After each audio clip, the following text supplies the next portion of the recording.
welcome back to Lyle's Garage. Today we're going to be getting into these 1974 GT750 carburetors. These, upon further inspection, had a 110 butterfly valve and a 45 pilot jet, which is an indicator that they came off of a 1976. We'll be setting these back up the same way with the 110s and the 45 pilot jet. Although these are very, very dirty carburetors on the outside, there's a lot of good stuff on the inside where it counts. And as you can see, we have all the important bits are still there. Screws, levers, choke bits, and everybody's favorite, the random sheet metal screw. So let's get into these carburetors.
Holy moly.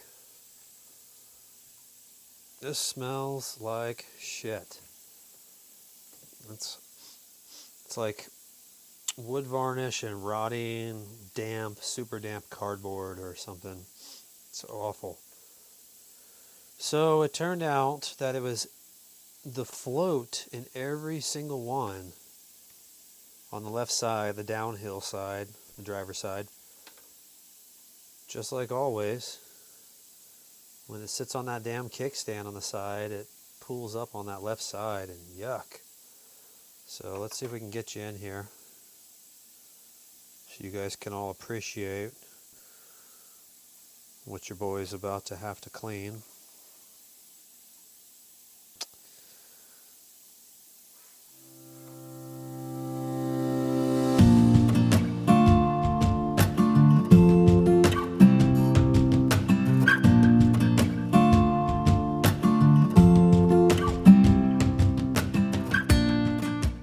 Okay, the carburetors came out pretty well so far.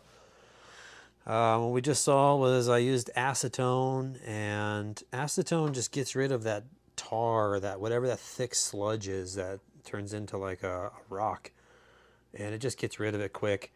It's also what's in the carb cleaner. In case you guys didn't know, the carb cleaner just basically has pressurized acetone. I think there's all sorts of other chemicals they put in there to give us cancer too, but this time I just went with the regular acetone, and as you just saw, there was a big old chunk, a big old booger of that crud on each float. and that stuff just ate it away. I think maybe that took me 15-20 minutes. Anyways, I got all these fairly cleaned enough to where I don't feel like putting them in my ultrasonic is going to taint my ultrasonic. One of the things though that I just kind of taught myself was next time those float pins are stuck, just soak the crap in some freaking acetone, because each one of those float pins just came right out, which I wasn't expecting. I left the floats in a little Tupperware that's got a whole bunch of acetone in it, and just enough to basically cover it. Acetone does weird stuff with these lids, and it wants to escape, so I put it in a Ziploc bag so I don't breathe this and lose all of my last few brain cells. Yeah, so I'm going to go ahead and try to get the valve seats for the float assembly, or whatever, you know what I'm talking about. Get those out, and then I'm going to put them back into the ultrasonic, and eventually these gaskets will start to give up their death grip on things, and then we can get that crud off. When the flow bowls end up finally getting cleaned a little bit more, I'll take the jets out of those, get everything all cleaned up. I'm going to wait a little bit longer before I take off these little armature thingies. And yeah, so stick around. We're almost done.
Carburetors that I got from eBay have arrived.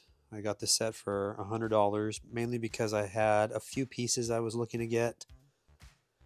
And this has almost everything that I need.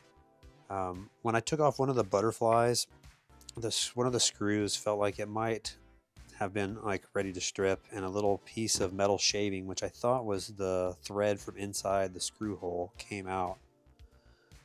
So I'll have to check it out to be sure, but I'm pretty certain I'm going to need one of these shafts that go through for the butterfly valve. This did come with a lot of good stuff. I need that choke little button cover there, so I'll either take that and polish that, or I'll take that off if it comes off without breaking. It actually feels like rubber too, surprisingly. It doesn't feel like hard plastic, so I think that'll probably come off. This does have a lot of pieces on it. As far as I can tell, the hardware seems to be in really good condition, which is a good sign that the carburetor wasn't taken apart much. And if you remember, one of my screws on my top lid had like a wood screw stuck through it. So that will probably be whatever carburetor that was. That body might be in better shape than mine. If not, I can always throw a helicoil in or something. But just at a quick glance, it's got, you know, a lot of these cool little pieces that a lot of carbs are missing. The plastic parts are in there still. So I'm going to go ahead and start taking this apart and cleaning that setup. And we'll see what kind of pieces we can use off of that. Also, while I got you here, I was able to find this place that sells the intake and the airbox boots, brand new. And I'll go ahead and I'll put that link in here so you guys can get those if you need them. It's from eBay. It was I don't know, like 120 bucks maybe or something like that after everything. Kind of a lot, but that's just the game that we're playing here. I also got other stuff that I'm not doing in this video. This is the carburetor video, all right? Okay, stay tuned.